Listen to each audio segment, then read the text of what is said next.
वैशाली में लिच्छियों के आमंत्रण पर जब वहां पहुंचे तो वहां उनकी भव्य स्वागत हुई। उनके स्वागत में पूरा नगर सड़क पे आ गया था। चारों तरफ बुद्धम शरणम गच्छामि, धम्मम शरणम गच्छामि, संगम शरणम गच्छामि। बुद्ध अमर रहे किनारों से जयघोष से पूरा लिच्छवी गूंज उठा। इसी दौरान लिच्छवी राजकुमारों ने उनको महावन में कुटाग्रशाला नामक उपवन दान में दिया, जहां गौतम बुद्ध अपना बौद्ध धर्म का प्रचार प्रसार हेतु लोगों को उपदेश देते थे।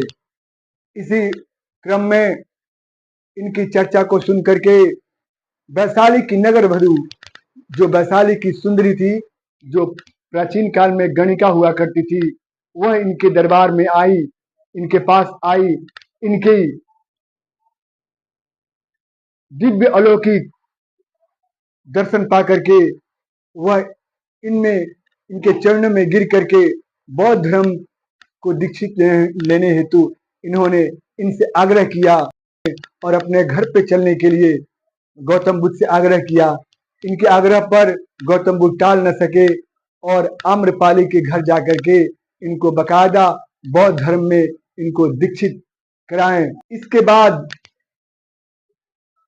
आम्रपाली ने वैशाली में आम्रवाटिका नामक वन बौद्ध धर्म के प्रचार प्रसार हेतु उपहार स्वरूप दिया और बौद्ध धर्म की दीक्षा ग्रहण की।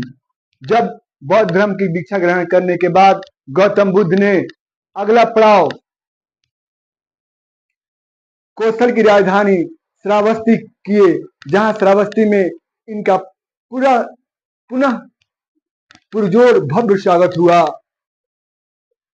वहां के राजा प्रसेनजीत बौद्ध धर्म को स्वीकार कर लिए। मजे की बात यहाँ तब होती है कि उस समय श्रावस्ती में डाकू अंगुलीमाल नामक व्यक्ति का चारों तरफ खौफ थी। कोई व्यक्ति शाम के समय श्रावस्ती के वन से गुजर नहीं पाता था। उनकी खौफ का आतंक इतना था कि माँ अपने बच्चों को बोलती थी कि बेटा सो जाओ, नहीं तो अंगुलीमाल डाकू आ जाएगा। तब लोगों ने गौतम बुद्ध से गुजारिश की कि हे भगवान, हमें अंगुलीमाल डाकू से निजात दिलाइए, हम उससे त्राहिमाम हो गए हैं। इतना होने के बाद गौतम बुद्ध ने लोगों को आश्वस्त करते हुए वह उसी श्रावस्ती के जंगल में चले गए जहां पे अंगुलीमाल डाकू का खौफ था। जब जंगल में काफी दूर गए, घनाघोर जंगल अंधेरा में, तभी कहीं से आवाज आया, विशालकाय भीमकाय आवाज आया, गर्जना पूर्वक आवाज थी कि ठहरो, कौन हो तुम। लेकिन गौतम बुद्ध उसकी आवाज को अनसुना करते हुए निश्चल भाव से, सहज भाव से अपने कदमों को आगे बढ़ाते गए।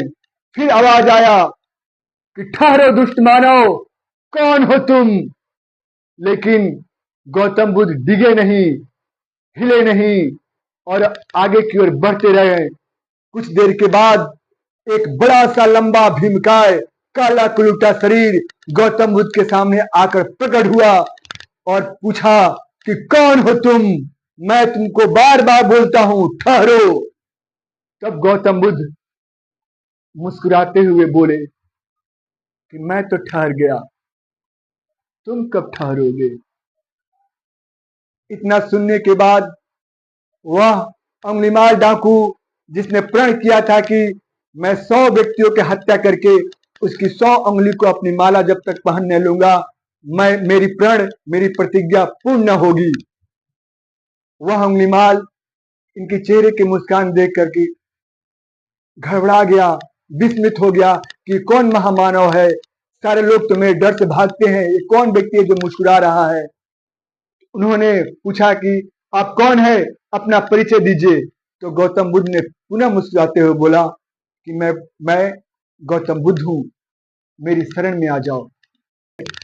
गौतम बुद्ध के प्रभाव से उसने अपने हाथ में लगी हथियार को उनके चरणों में डाल करके और उनके कदमों में झुकते हुए बोला कि हे प्रभु, आप मुझे रास्ता दिखाइए, मैं आपके शरण में आना चाहता हूँ। मैं आपको बुद्धम शरणम गच्छामि, संघम शरणम गच्छामि, मैं इस नियम को पालन करना चाहता हूँ। और वह डाकू अंगुलीमाल हत्या के रास्ता को छोड़ करके बुद्ध के शरण में आकर के बौद्ध धर्म अपना लिया। इसके बाद गौतम बुद्ध का अगला पड़ाव कुशीनगर हुआ। कहते हैं कि यहाँ पर गौतम बुद्ध ने सुभद्र नामक व्यक्ति को अंतिम उपदेश दिया। इसी उपदेश देने के दौरान चुन सुनार नामक व्यक्ति इनके दरबार में इनके शरण में आया